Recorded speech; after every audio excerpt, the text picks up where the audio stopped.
تا یو سړي له 1500 روپۍ قرض و، میاشت بعد به یې درکوي، میاشته پورې روزانه ستا 1500 روپۍ صدقه شمار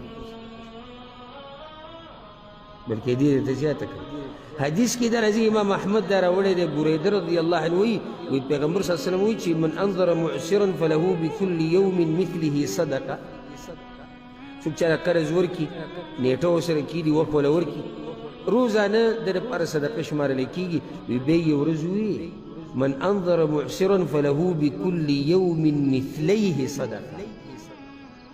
چا چې قرضداري له موقع ورکړه او نیټه وله ورکړه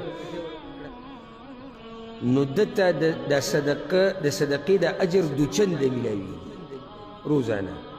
لکه 1500 روپۍ دي، اجر د څومره صدقې دی؟ د زر.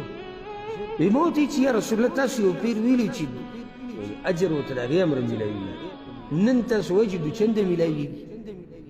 وی پیغمبر صلی الله علیه وسلم ورته وویل له بكل یوم صدقه قبل ان یحل الدین. هغه صدقه د کوم ځای نه سټارټه شوه؟ لکه 1500 روپۍ ما تاله درکړه یوې میاشتې دپاره، میاشت لا نه ده راغلې، دا اوس د میاشت پوره کېدو پورې 1500 روپۍ صدقه د روزانه.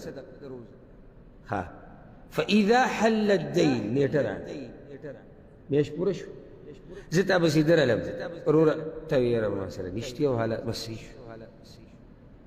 چې کله د سره وشوې راکه یا 2 میاشتې بعد راکه یا 3، اوس دوچنده حساب شروع شو. ځکه چې قرضم وه نو اوس دې پکې نیټه اوږده کړه، نو اوس حساب څو شو؟ اوس دوچنده شو.